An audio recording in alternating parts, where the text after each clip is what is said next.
સુરતમાં ધાડ લૂંટની ગુનાને અંજામ આપે તે પહેલા જ સુરત ક્રાઇમ બ્રાન્ચની ટીમે રીઢા ગુનેગારોને એક પિસ્તોલ અને તમંચા સાથે બે જીવતા કારતૂસ સાથે પકડી પાડ્યા છે। ક્રાઇમ બ્રાન્ચની ટીમે બાતમી મળી કે જહાંગીરપુરા નવા ગૌરવપથ રોડ ઉપર આવેલા ધનુષ બંગલો સામે આવેલા ખુલ્લા મેદાનમાં શંકાસ્પદ હાલતમાં 4 શખ્સો છે।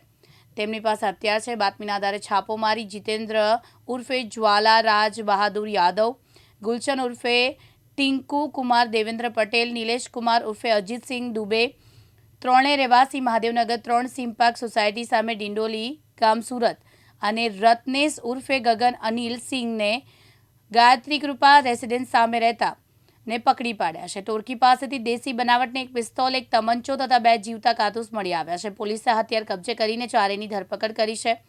પૂછપરછમાં આરોપીઓ મોટી લૂંટ કરવાનો પ્લાન બનાવ્યો હતો, માટે તેમણે હથિયાર ખરીદ્યું હતું। ગુનાને અંજામ આપે તે પહેલા પકડાઈ ગયા છે। પકડાયેલા આરોપીઓને પૈસાની જરૂર હોવાથી કોઈ પણ હિસાબે લૂંટ કરવા માટે તૈયાર થયા હતા।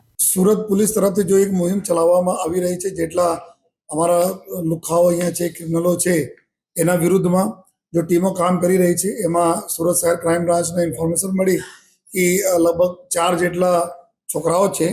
આ છોકરાઓ એના પાસે વેપન છે અને વેપન લઈને આ લોકો પૈસાના બહુ જરૂરિયાતમાં છે, કોઈ મોટો ક્રાઇમ કરવાની તૈયારીમાં છે।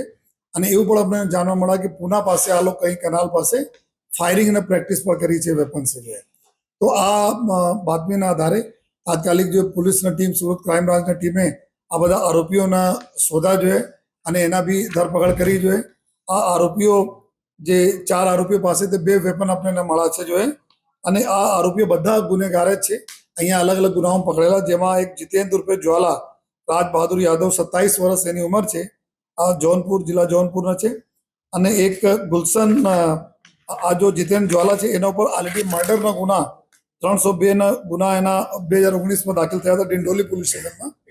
અને બીજા આરોપીઓ છે ગુલશન ઉર્ફે ટિંકુ કુમાર દેવેન્દ્ર પટેલ, આ એના ઉપર બી જો આ બી પટના બિહારના આરોપીઓ છે, એના ઉંમર બી 29 વર્ષ એના ઉંમર છે। અને આ જો રેલવેમાં 307 ફાયરિંગ કરીને રેલવેના 2017માં એમાં ગુનામાં સામેલ હતા જોઈએ। એના સાથે જો ક્રાઇમ બ્રાન્ચમાં આર્મ્સ એક્ટના ગુનામાં અને એક વલસાડ રેલવેમાં ધાડના ગુનામાં આ પકડાયેલા છે આરોપી જોઈએ। અને ત્રીજા ગુનેગાર છે નિલેશ ઉર્ફે અજીત। તો નિલેશ ઉર્ફે અજીત જૌનપુરના રહેવાસી છે જોઈએ, અને આ બી એના ઉપર જોઈએ લિંબાયતમાં ગુના, લિંબાયત પોલીસ સ્ટેશનમાં જોઈએ મારામારી અને આ પ્રકારના ગુનાઓ એના ઉપર દાખલ થયેલા છે। ગેરકાયદેસર ગૃહ પ્રવેશ કરવાના, મારામારી આ પ્રકારના ગુનાઓના આરોપીઓ છે। અને ચોથા ગુનેગાર છે રત્નેશ ઉર્ફે ગગન। આ જો મુંબઈમાં મુલુંડ પોલીસ સ્ટેશનમાં જો 77 લાખ રૂપિયાના લૂંટના આરોપી છે જો, અને પોતાના વતનમાં ખૂનના કોશિશના ગુનેમાં પકડાયેલા છે। તો આ બધા લોકો, ચારો લોકોના ક્રાઇમ બ્રાન્ચે પકડી છે। અને આ બધા જો ગુનેગાર એવી મોટી પ્લાનિંગમાં હતા કે કેવી રીતે લૂંટ કરીને જો या કોઈને એક્સટોર્શન કરીને અમે જો પૈસા પડાવીએ જોઈએ। તો એના બી અત્યારે ઇન્ટ્રોગેશન, એના કોણ ગેંગ છે કે ઓર કોણ કોણ મેમ્બરો છે, કોના ટાર્ગેટ કરવાના હતા, એના બારેમાં એની તપાસ અત્યારે ચાલુ છે। हथियार आ लोगों ने जो अभी इंट्रोगेशन में હતા કે એના એક જો ચોથા આરોપી જો મેં બતાયા કે રત્નેશ ઉર્ફે ગગન છે, આ જો વેપન સપ્લાયર છે, આ મેન જો જૌનપુર ઉત્તર પ્રદેશમાં છે, આ જો બીજા 3 લોકોને લઈ આવીને વેપન આપેલા છે। તો એના બી અમે લઈએ છીએ કે આ વેપન અત્યાર સુધી બહાર, ગુજરાત બહારથી લઈ આવ્યા છે।